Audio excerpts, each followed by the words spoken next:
Right. Welcome, everyone. We're going to start in just a couple of minutes after we let people get into the webinar. Thank you all for joining.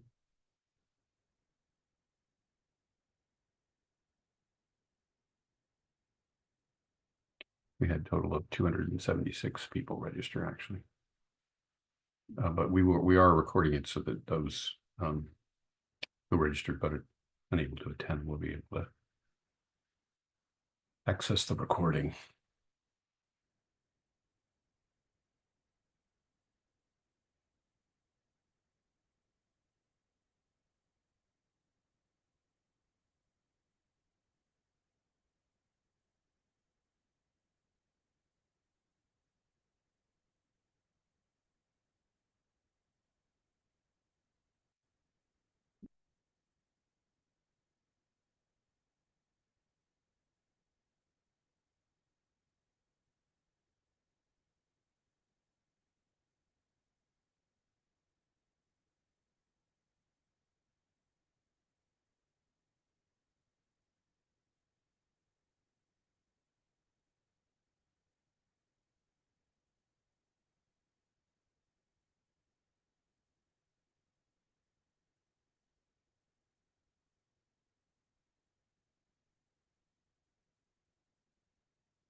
One more minute and then we'll get started.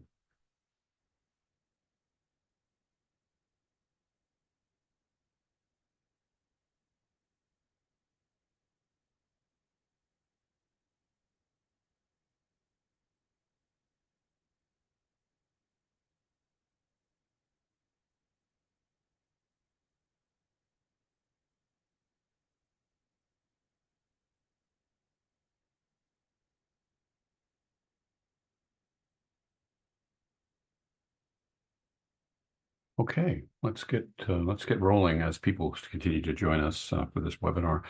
Oh, thank you everyone for joining us today. I'm Dr. Stephen Connor, the Executive Director for the Worldwide Hospice Palliative Care Alliance, hosting the event today with my colleagues and friends who are here as part of our panel to present to help you prepare for World Day 2024. And with us we have Megan Dougherty. Dr. Megan Dougherty is the newly engaged consultant at the World Health Organization for Palliative Care in Geneva. And for the next year almost, we'll be working diligently to help build palliative care and capacity at WHO so we can help close the gap in access to palliative care. Dr. Helena Davies is our Chief Advocacy Officer and coordinator of our program for people with lived experience. And she'll talk more about how to engage people with lived experience in World Day events. Mr. Howard Quinoa is our communications manager, but not just for WHPCA, but for ICPCN, and Megan will be talking a little bit about that. So moving along, I will do I'm doing the introduction. Megan will start off by talking about what is the palliative care resolution and what needs to happen to help achieve the aims of the resolution. Howard will be giving us the biggest part of the session today on how to use the new toolkit, which you're able to download from us in a total of 7 languages, including English. And Helena will talk about more about engaging people with lived experience. We'll talk a little bit about children's palliative care, and we'll reserve time at the end so that you can ask your questions. Just kind of to give you a big picture about where we are, what's the answer to the question, how we're doing in terms of the development of palliative care worldwide. We know now that most people who need palliative care live in low and middle income countries, over 80%, that more than 60 million people and their families need palliative care each year. That number is going to actually increase fairly substantially in newly published research, which is currently being peer reviewed. We are going to also do an estimate again of the number of people who are getting palliative care. We know that it's was less than 15%. With the number of people needing palliative care increasing so significantly, we are going to have trouble just keeping up with that proportion and hopefully grow it. Most of the people who get palliative care live in high-income countries. So there's a real huge gap between that and 4% of people in low and middle income countries whose needs are being met, that have palliative care needs. Consumption of opioids actually has declined since 2014 when the original resolution passed, which is troubling. It was, we're not sure exactly why, other than the North American opioid crisis certainly contributed to that, as well as the pandemic. But that's continuing to be a problem that needs to be addressed, as is specialization and recognition of palliative care. We've actually increased to 56 countries, which is good, but we've still got another 100 to 200, 150 more that need it. In 2011, there were 16,000 providers caring for about 3 million patients. That's grown to about 25,000 in 2017. We're now going to be revising and updating these numbers. But again, I think that the need for palliative care seems to be growing faster than our capacity to deliver it. So World Day has been around almost 20 years. We're going to celebrate the 20th year next year. And the theme, as you all know, is 10 years since the resolution was passed at the World Health Assembly. And, are we making progress? How are we doing? World Day is organized by WHPCA, but together with our colleagues supporting World Day at International Children's Palliative Care Network, and of course the International Association for Hospice and Palliative Care, and Palchase for humanitarian relief. We all work together to promote World Day. Some of the themes we've had recently last year was compassionate communities, and we've touched on many themes, including compassion, a lot on compassion and equity and inclusion of those who are having a particularly hard time getting palliative care, and issues around universal health coverage and lack of access to pain relief. We're trying to increase the availability of palliative care through World Day to raise awareness of the needs that people have in communities facing life-limiting illness and serious illness, and also to raise support funds and community support for palliative care programs around the world. Please introduce yourselves in the chat if you wish. We will have time at the end for Q&A. Please put your questions in the chat or the Q&A box. Elizabeth, who's with us today, Hatfield, one of our staff, will help us collate those. We're going to stop at the top of the hour, and let us know by mail if you have any needs in particular that we can help with. And with that, I'll turn it over to Megan, Dr. Megan Dougherty. Over to you, Megan. Thank you very much, Stephen, and warm welcome to everyone who's here today. I'm so glad to be able to be with you. And it really marks a significant milestone for all of us of 10 years since the World Health Assembly resolution on palliative care.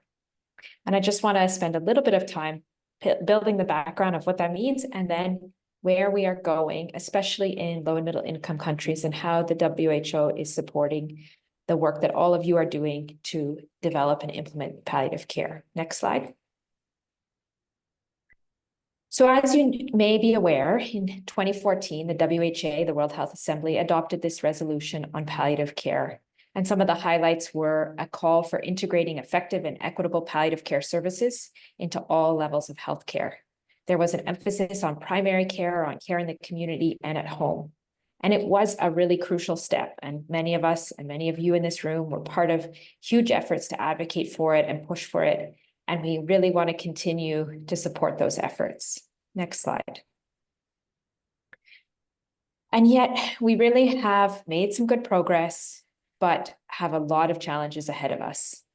We know from the Global Monitoring Report on Tracking of Universal Health Coverage, which came out last September, 57% of people still lack access to full essential health services. And we know there are more than 60 million people, like Stephen told us, who are in need of palliative care. And only a small percentage of them are able to get those services, around 14%, as Stephen mentioned. Just click, I think, one or two more times. There's a couple boxes that'll appear. One more, yeah. So there's a big gap. We can go ahead. Yeah, one more. And what is WHO doing? We're doing some important and exciting things that are being planned to give practical support and advice to member states so they can accelerate their progress towards making sure there is that package of universal health coverage, and within that, strengthening palliative care across the whole lifespan. From children, that's an area of particular passion for me, all the way through adults and older adults as well. So we are developing and have developed a suite of resources to help, including tools that support the development and implementation of health service packages, which you can see on the left. This is a tool that the WHO has that is for planning and implementing health services. This helps you identify and reorient the care in a health system to put primary care at the center and ensure that palliative care is in that and integrated across the health system. And what some of the work that I'll be doing more of over the next year is working on digital tools that will support health workers, that will provide evidence-based approaches for how we manage palliative care within this health system approach. Next slide. Yeah, just one more click. So as I mentioned, really the key feature of the World Health Assembly resolution was thinking about how do we actually integrate palliative care into health systems. And this at the bottom, you see this UHC planning and packages. This is how we do that. This is this tool that I'm talking about that guides how we implement health services. It really supports all countries to look at it, and you can take within this tool, you can look at specific palliative care indicators that you want, how making sure that the health system can address pain and symptom needs for people within the health system and within primary care. So it's quite a technical tool, but it's a very powerful tool for health systems. And I'm happy to give more information if you're speaking about this in your World Hospice Palliative Care Day events, and you have ministries of health and other key stakeholders there who would need kind of more detailed guidance on what does it really mean? How do we actually put palliative care into our system? This tool allows us to identify what types of health workers are needed, what type of training they need, and what are the supplies that you need, the essential medicines, the type of health facilities, so that you can actually deliver palliative care and you can monitor how you're delivering it. Next slide, please. Other areas where WHO has responded to this resolution in the past 10 years is supporting education and training.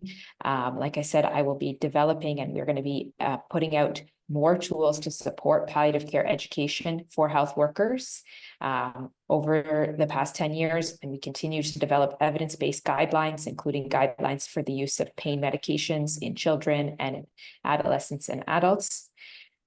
And there's been a need to expand the research. We know there are a lot of gaps in the research. It's difficult for us to create evidence-based guidelines without research that addresses some of the key questions that we have in palliative care. And so we're really looking at ways to increase that and expand research. And within the WHO Palliative Care Working Group, there is a particular focus on research with our partners who are in that group. Next slide.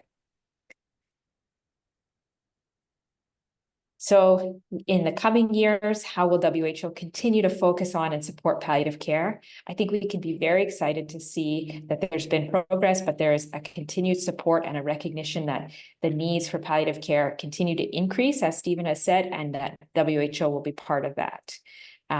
We have the Speedy platform, which I showed you, which is for planning service delivery around palliative care. We have this also supports the integration of palliative care into universal health coverage and care delivery. And then we're hoping to continue to support and build that capacity for health worker education and learning. So thank you very much. And we look forward to being part of and hearing about all the events that happen in your respective places next month. Thank you very much, Megan. Excellent. It's such a great thing to have WHO's partnership for World Day. And we'll also be getting a little bit later this month, we'll be releasing a video from Dr. Tedros, the Director General, calling on member states, countries to support palliative care and all our efforts to expand. Let's move on then to the toolkit and how we can effectively use it. Howard, over to you.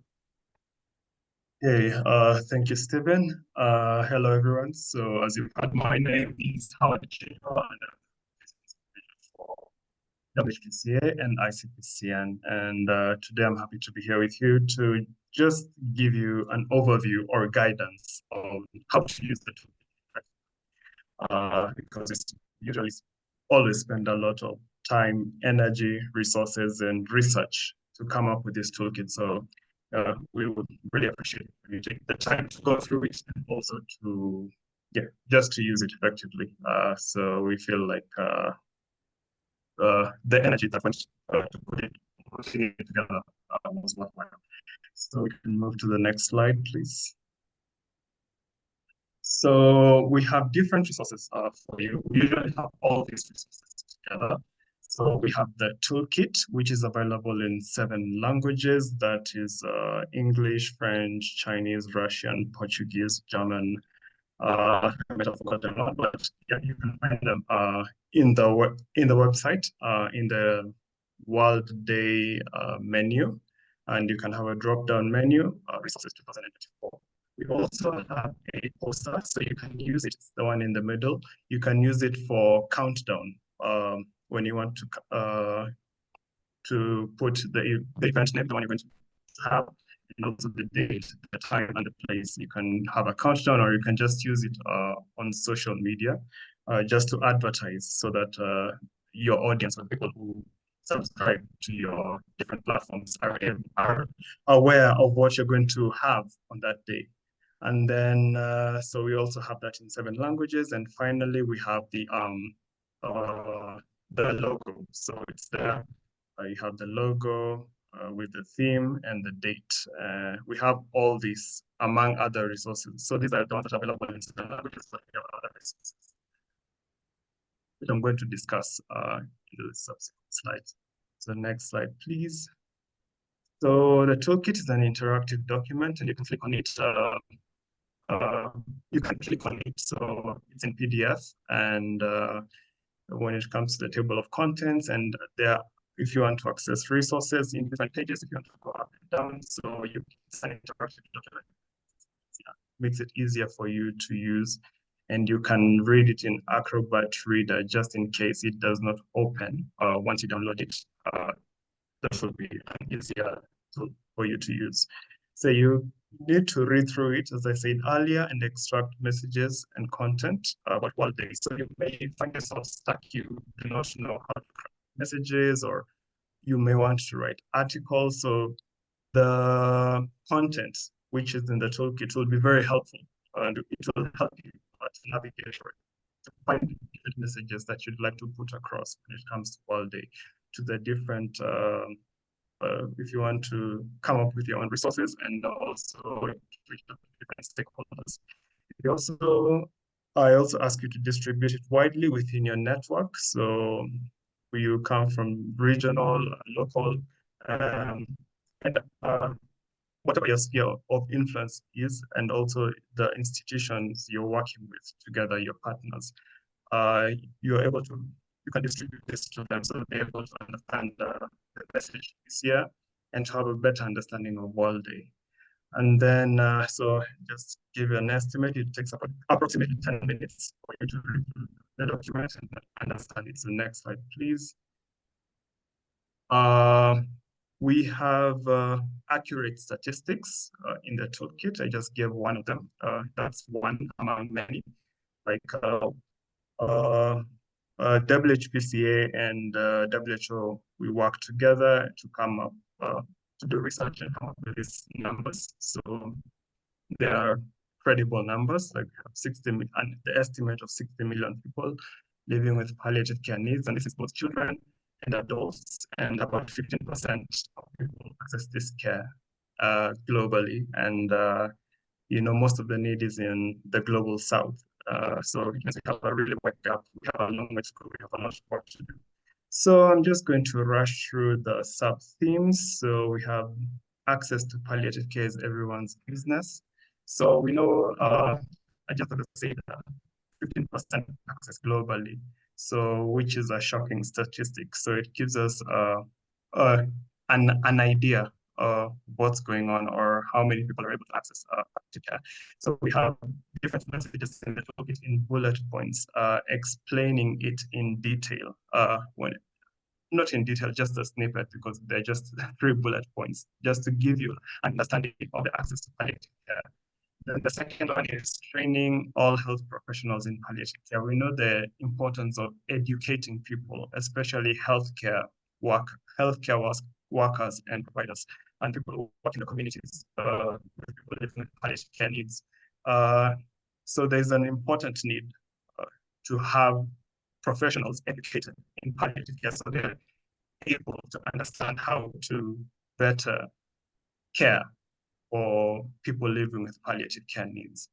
And then pain relief for all in palliative care. So you'll find in the toolkit it's estimated about 80% of countries lack adequate access to essential medicine. So this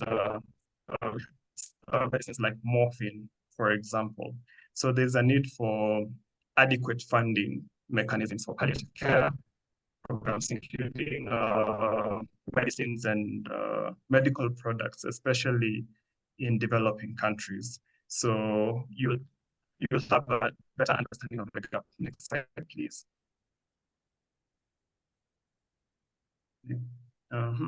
Campaign key messages. So we usually develop different key messages so that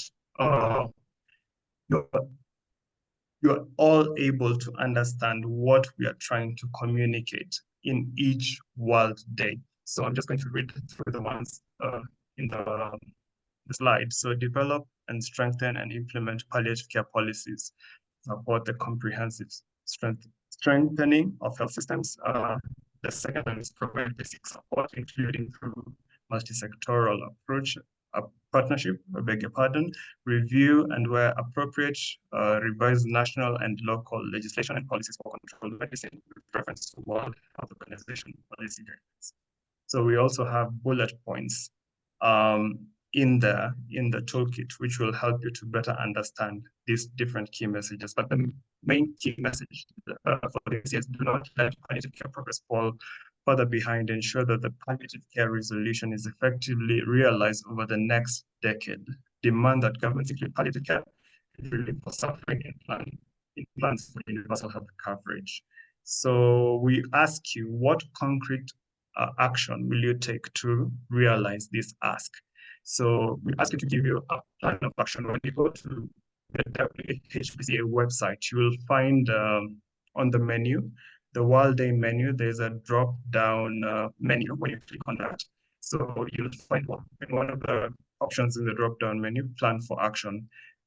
We kindly ask you to go there and give us just interactions so that we are able to see what action you plan to take to realize this ask for this year.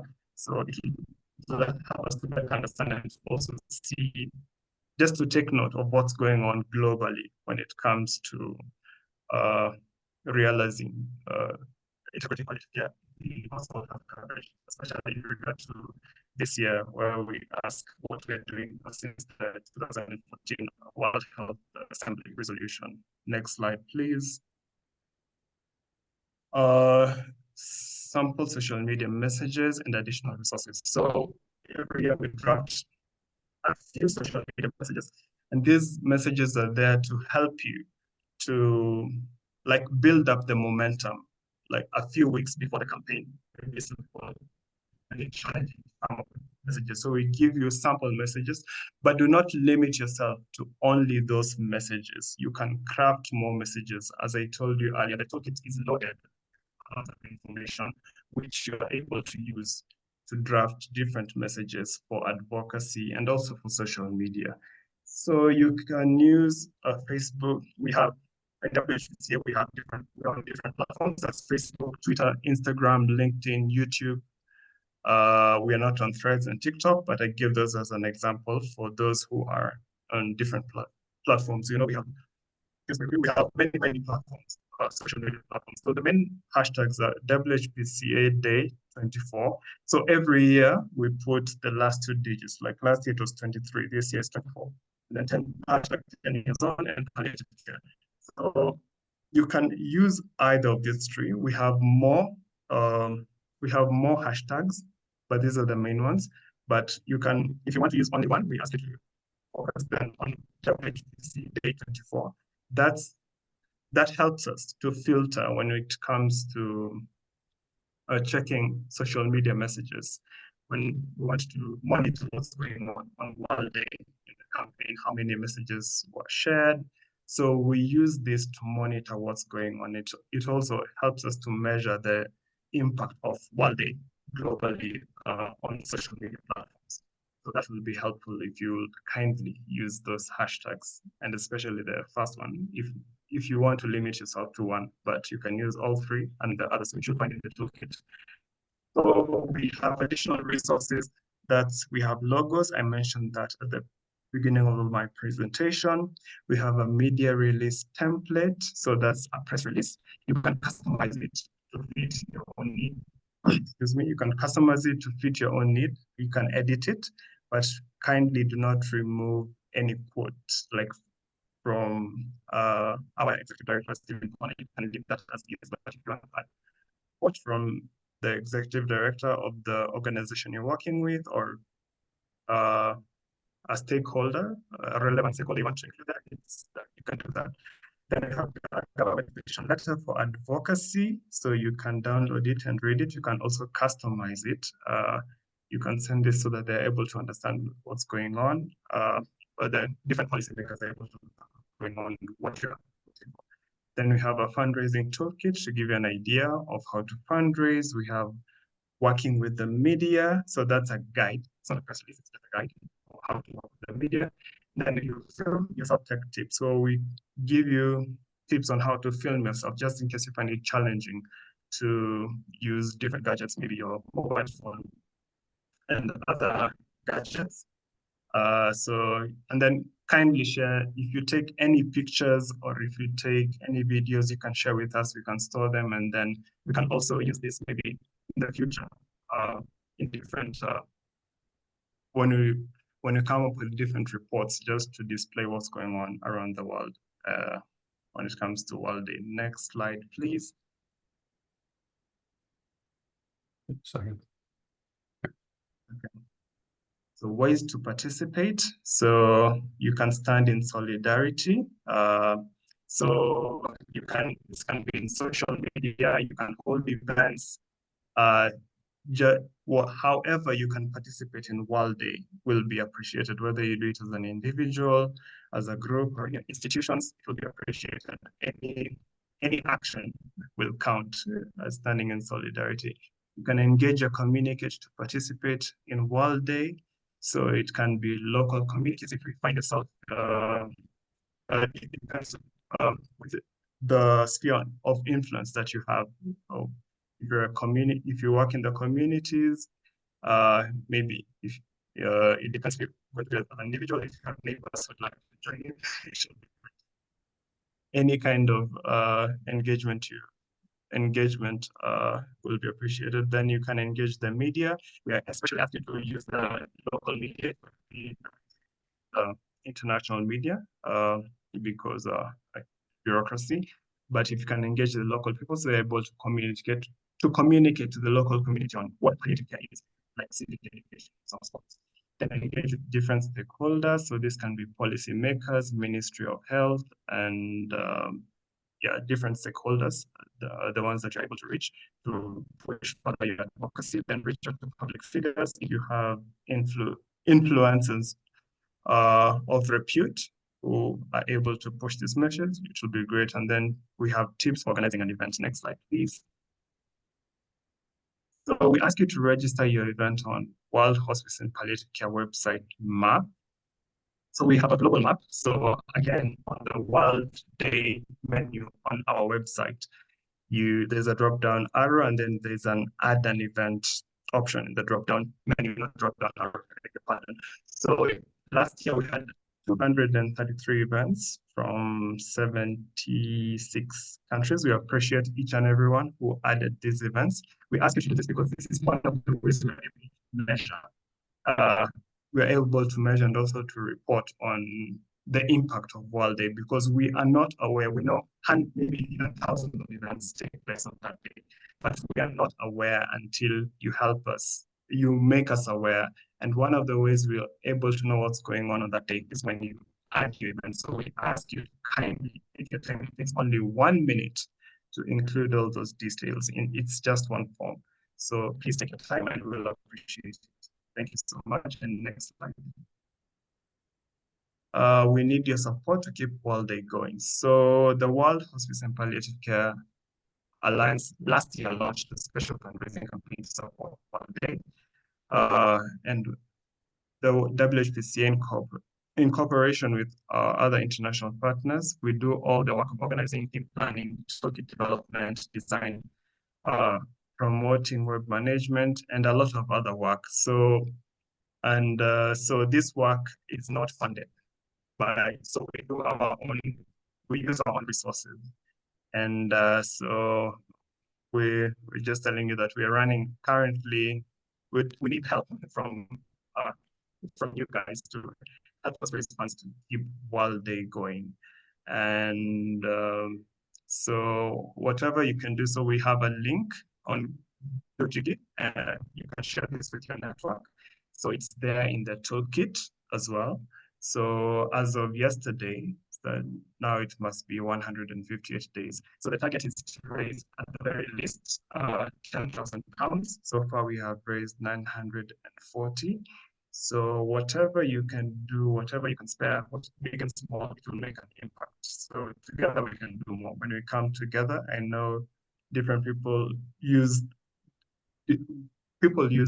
what was to raise funds for their own organizations. So if you're able to share this within your network, and if you're also able to chip in, we will kindly appreciate it, so that we can keep this campaign going for many, many, many years to come, as long as we have people living with palliative care needs. Thank you so much. I think that is the end of my presentation. Thank you, Howard, and apologies for the technical assistance or technical issues with sound. Howard is actually coming to us from Nairobi, and sometimes the internet isn't as friendly as it is in some other parts of the world. But thank you for all that content, Howard, and I think people can get in touch with you or us if they need any assistance in particular, any particular questions. But the toolkit is really an extraordinarily good resource to have for planning events and for carrying out World Day events. So we're very happy to provide it to all of our community globally. Let's move on then to the next topic briefly. Dr. Davies, Helena Davies, will talk to us about how we engage people with lived experience. Over to you, Helena.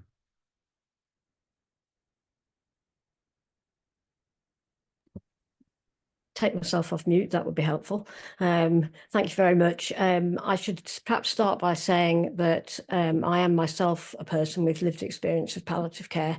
I have complex non-communicable diseases, including breast cancer, and therefore feel very passionately about engaging people with lived experience of palliative care. Next slide, please. And I guess the first question we have to ask ourselves is what we mean by lived experience. And basically, it's anyone who's experienced or cared for someone receiving palliative care. And I think it's really important that we remember to include the carers as well as the actual patients. And across the world, these are mostly women and girls, and that has a huge impact on their education and work lives. But patients with lived experience bring their own expertise, and this expertise should be valued equally with technical expertise. It is a very specific and unique sort of expertise. Only those who have actually been through it know what it's really like. But the input should actually be meaningful, and I'm going to talk in a minute a little bit about what I mean by meaningful input, not tokenistic. It shouldn't just be a tick box exercise where you say, involve someone with lived experience, tick, yes, I spoke to someone with lived experience, or they're sitting at the table, but they're not actually contributing. Next slide, please. The WHO has produced a framework for meaningful engagement of people with non-communicable diseases, which, although it's not specifically about palliative care, has a lot of transferable lessons to be learned from it. And their definition of meaningful engagement is shown here, that it's respectful, dignified and equitable inclusion of individuals with lived experience in a range of processes and activities within an enabling environment where power is transferred to people. I think that's a really important point. Power is transferred from those who traditionally have the power, traditionally have the power to those who traditionally don't have the power, and valuing lived experience, as I alluded to earlier, as a form of expertise and applying it to improve health outcomes. And next slide, please. As part of the same framework, they identify 5 principles of meaningful engagement. The importance of dignity and respect, of actually really showing that you respect individuals with lived experience for their experience and are treating them with dignity. Remembering that they're not just about their experience of palliative care, that we need to be inclusive and including minority groups as well, and those with particularly underserved needs, such as ethnic minorities, women and girls, people with disabilities, and that there's also will be intersectionality across those lines of non-communicable diseases, communicable diseases, disability, gender, ethnic grouping. So inclusivity and intersectionality as part of the lived experience are very important. And I alluded to earlier in the meaningful engagement thing about the importance of power and equity, about treating people with lived experience with equity and trying to get rid of the traditional hierarchies. Also importantly, recognising that as institutions, we should build into institutions, which is perhaps not quite so relevant to World Hospice and Palliative Care Day, but is relevant in terms of long-term planning for palliative care, that institutions should have input from lived experience built in, and recognising that that built-in experience should be contextualised to the situation that the person with lived experience finds themselves in. And that part of all of this is about commitment and transparency, being transparent in our engagement of people with lived experience and really committing to it. Again, not making it tokenistic, but really committing to it and making it central. And it was part of the resolution was that people with lived experience should have a central role in the manifestation, in the implementation of palliative care. Next slide, please. So all of this sort of brings us to why we should use people with lived experience. Well, they are the ones with an authentic voice. They make palliative care real, and they provide an understanding of what it means to be a patient and carer. And I'm sure that we've all been in places where we've heard an individual with lived experience of not necessarily palliative care, but of any condition. And that's really stayed with us, perhaps much more than the technical information did. We really remember that story, the story of the person who's lived with palliative care is very powerful in influencing both policymakers and the general public. And it potentially dispels myths as well, particularly amongst the general public, that if someone who's got lived experience of palliative care can talk about what a positive experience that was, either as a carer or as a patient, then that dispels myths about which surround palliative care, about it being a death sentence, which is a very commonly held misconception. Next slide, please. So who can help with World Hospice and Palliative Care Day? Well, basically anyone with lived experience has got the expertise, but they may need that emphasising to them. They may well not believe that they're the expert when really they are an expert, and their input is as valuable and equal to that of professionals. And it's an opportunity for them to tell their story and share their story with the general public and hopefully with policymakers or local, both global, local and national, depending on who's present at the World Hospice and Palliative Care Day event. But they may need support to do this because they may well not be experienced at sharing their lived experience, and they may well feel nervous and anxious about it. So they may need practical support, which I'm going to talk about a little bit in a minute, but they may well also need emotional and psychological support, reinforcing to them that their input is valuable and trying to get rid of the power disparities and treating them as an equal and treating them with dignity and respect. And you've really got to find the people to do it. And the only way to do that really is by asking. You can approach your local and regional palliative care associations to see if they've got individuals with lived experience of palliative care who might be willing to help. And also local palliative care, health and social care workers are good people because they'll know the people who might be willing to participate, who might feel that they've got something to contribute and be very keen to share their experience. And you can also use the media, advertising on radio, newspaper or social media, saying that as part of your World Hospice and Palliative Care Day event, that you would like to have people with lived experience involved and giving them the contact details if they want to become involved. Next slide, please. So how do we actually get them involved? One of the most powerful ways is to use films, and it provides an insight into the lived experience of people with palliative care and an opportunity for them to tell their story.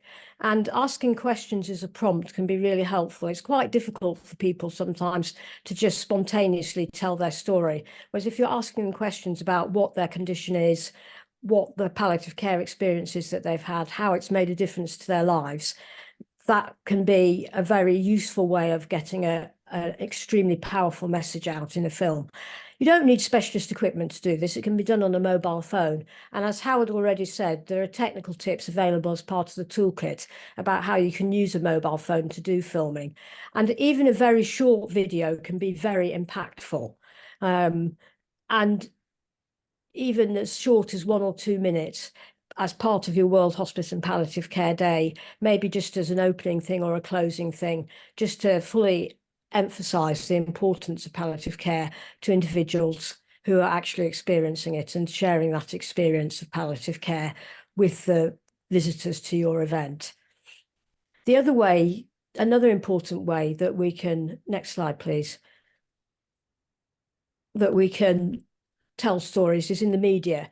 And it's often the most powerful way of getting a message across in the media. So if you're advertising about your day and your event, and you can include a message about which is a story of someone who's got lived experience of palliative care, that makes the whole phenomenon real rather than an abstract, scary concept. And including photographs where possible, again, it creates a more powerful message, but don't forget to get signed consent if you're including photos. And as Howard again already alluded to, there's tips on writing a press release in the toolkit, which includes a template press release, which you can modify and include information on people with lived experience as part of that. So in summary, next slide, please. Include people with lived experience of palliative care, if at all possible. It really does put across a very powerful message. I guess I'm bound to say that, but I think if you talk to people who've been to events where people with lived experience have spoken, they would all agree that that does create a particularly powerful message that stays with people long after the event. Value their expertise equally with professionals and treat them respectfully and with dignity, and try and address the inequity and power imbalance.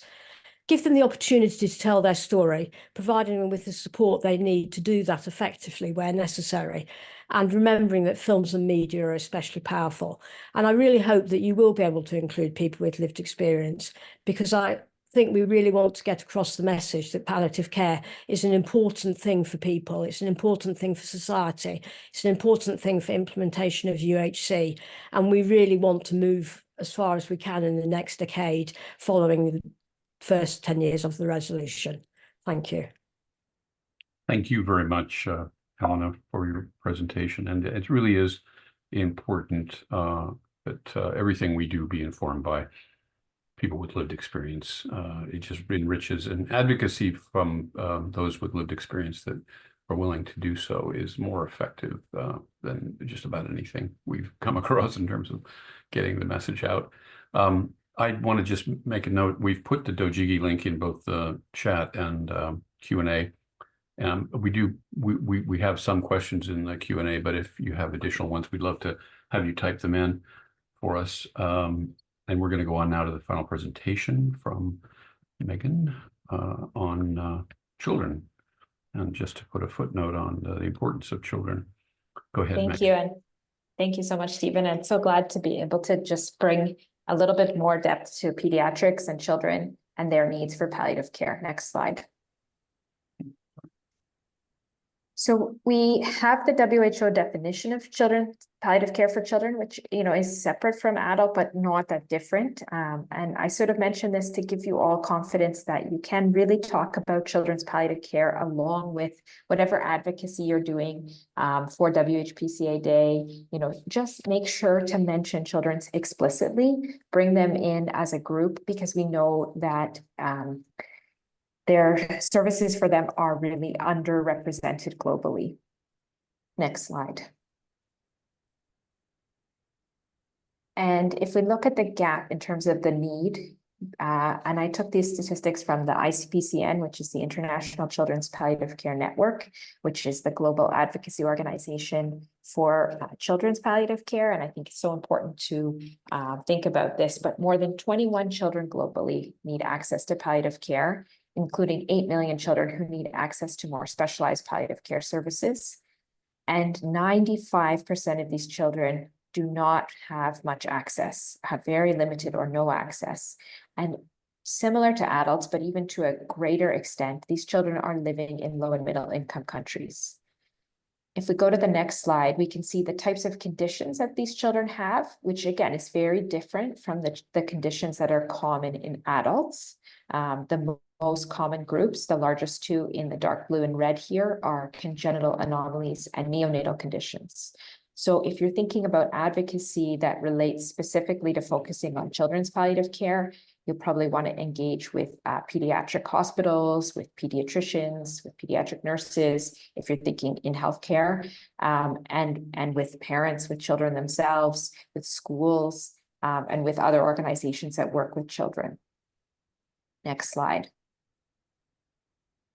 And this really shows us the distribution, as I was saying, that vast majority of children needing palliative care are living in low and middle income countries. You can see that only 2% of the need for palliative care is in high income countries, which is this, this seems so striking. And that's because of the difference in the types of conditions.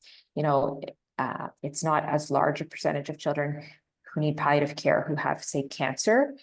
It's more children who are facing these other conditions, which are more prevalent in low and middle income countries. And particularly often they need palliative care because there's not access to very specialized medical treatments for congenital anomalies, as an example, or for very specialized neonatal care. Next slide. And so what do we need to do? Very similar to the messages for adults, we need that multidisciplinary approach. We need to think about the family itself as the unit of care with the child at the center of that. We know from our experiences around the world that palliative care can be successfully implemented for children, even when resources are limited.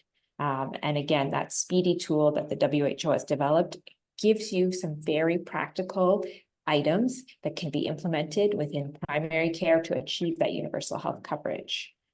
We know that palliative care for children can be implemented in tertiary health facilities, but also in community health centers and even in children's homes and home-based care. And again, this links back to the World Health Assembly resolution that we want to see care across the continuum of care locations. Next slide. I want to highlight just one excellent example, and there are many, many, and I selected this one because it was featured in the WHO's NCD newsletter very recently. And this is just an example of a success story about children's palliative care to give you an idea of how you could bring in a story about children's palliative care, maybe highlight something that's happening in your region. This is in the European region. You could find a similar story, and I encourage you to check out the eHospice Children's Edition website because there are many, many stories there that you could pull from. But this one from WHO is about Uzbekistan, which just recently celebrated the first anniversary of the opening of a children's hospice. So the hospice opened about 18 months ago. Prior to this, Uzbekistan had more than 200 adult palliative care beds. And again, you can see that there's often, there may be a lot of services for adults, but no one thinks about the children's need for palliative care. And that need is really there. It's usually hidden. So this hospice, which is 20 beds, was the first children's hospice in the country. And they were able to have access to liquid morphine. Again, for children's palliative care, you know, the advocacy may be around different points, like having access to liquid morphine can be so important so that you can treat children of all ages and different sizes with essential medicines.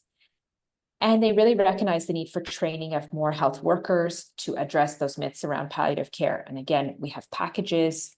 There are some through WHPCA, some through WHO that really are allowing us to give more education about palliative care to health workers.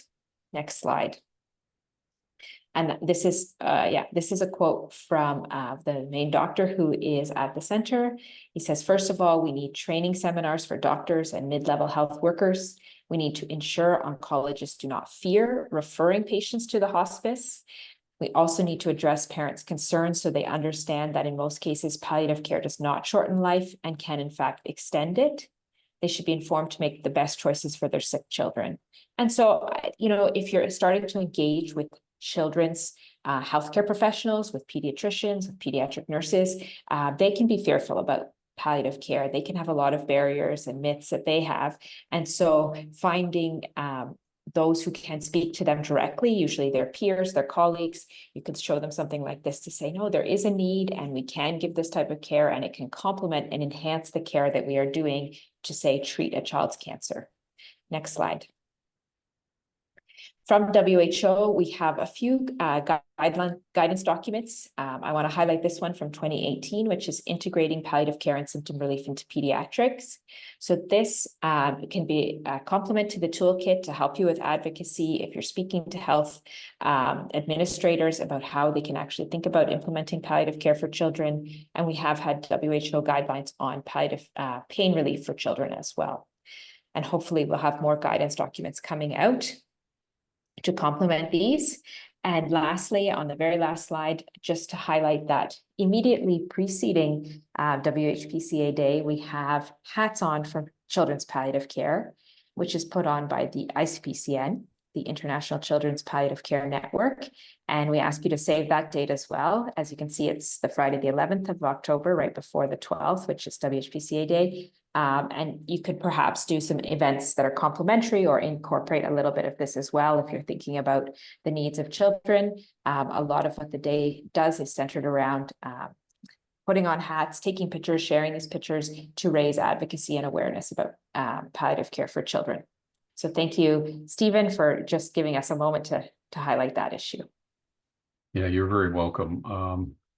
Thank you very much, Megan. We do want to make sure, because as Megan has said, children are actually less likely to get palliative care than adults, and that's a bigger gap to close. We do have a few questions, I believe, in the chat. Elizabeth, who's been monitoring them for us? Sure. Robert Jessup Ramsey from, I believe, Canada, had a few data questions for you all. So he wants to know, what is the average percentage of funds for hospice palliative care by country? You know, UHC versus philanthropy. For example, in his country, it's 60% universal health care and 40% philanthropy. Sorry about that. Is that a typical ratio? Actually, we don't collect that data for every country, so we can't really accurately answer that question. We know in the UK, traditionally or historically, it was about 35% from National Health Service, and the rest from philanthropy. Though, sorry, just to update you on that, there was some publicity on that this morning on the radio. And it's actually saying that 75% is charitably funded and 25% only is funded by the NHS. That's the hot off the press this morning's figures. Yeah, so it's even worse. You know, the purpose of universal health coverage is actually to include palliative care. We were successful in getting palliative care included in the description of services under universal health coverage, from promotion to prevention, treatment, rehabilitation, and then palliative care added. So we say, I think rightly, that you can't really have universal health coverage without including palliative care in the health system. countries are way behind in meeting the goal, the UN's goal for sustainable development of all countries having universal access by 2030, universal health coverage by 2030, and without substantial impoverishment as a result. I don't know if you have the latest statistics, Megan, on the proportion of countries that have that. I think it's certainly way less than half. Yeah. Nothing additional. Yeah, there's a map on the WHO website that is supposedly will track the level. It goes to different sort of percentages of the population that have access to it, and they consider full access at 80% or higher, though that's not everyone, and leaves people out. But we continue to push for that. I think it's there are many countries where it's 100% philanthropic because the government's not paying anything for palliative care or hospice care. But high-income countries generally have included palliative care in their, and this is a health insurance issue mostly in health plans. And in national, when it comes to coverage of government funding in low and middle income countries, you see a huge disparity between those who have money and those who don't. That if you have money, you go to the private health facilities and get treated. If you don't have money, you go to the public facilities, and the public facilities are considerably less able to deliver healthcare services that are sort of state of the art or up to date. That's a big disparity throughout the world that I've certainly seen in the countries I've worked in. So we're And yeah. that moves us to the next quick question. Robert also said it's asking about high-income countries, and he said that the statistic that was quoted was 50% of people have access to palliative care. How does that compare historically? Are high-income countries improving? We're focused on low-income countries very often in our data, but are high-income countries doing better? Well, we have managed to estimate that based on the number of services that are reported by each country when we do the mapping levels of palliative care development. So we have some snapshots over time, and yes, we have seen an increase in the number of providers, of service providers within the high-income countries. We've seen a much slower increase in low and middle income countries, which accounts for the disparity of half versus 4%. That's why we put most of our effort into trying to help build palliative care in low and middle income countries. We're not as much worried about high income countries. It's generally available if you need it. There are issues with access to palliative care that have to do with more than just the availability of a service within the community. It has to do with prognosis sometimes, and psychological barriers to using palliative care, and physicians reluctant to refer. Those are all factors besides the capacity to serve populations. We're just about out of time. Yes, go ahead. We just have one more question that was in the chat from Bangladesh asking how they can make their palliative care day successful. Other than absolutely going to the toolkit and pulling information out of the toolkit, please do feel free to contact any of us here on the panel, and we can work with you to provide some creative suggestions, perhaps. I hope all of you are signed up for receiving our monthly newsletter so that you get some of these, links to activities and ways of reaching us and things like that. Okay, well, we're now just 1 minute left to go, and I want to thank the panel very much for today's presentation. We really sincerely hope that you have a successful event. Please be sure to register yours on the website. So we wish you all good health, well-being, do good work out there and caring for our patients, and do keep in touch. Take care, and thanks everyone. We'll see you later. Bye.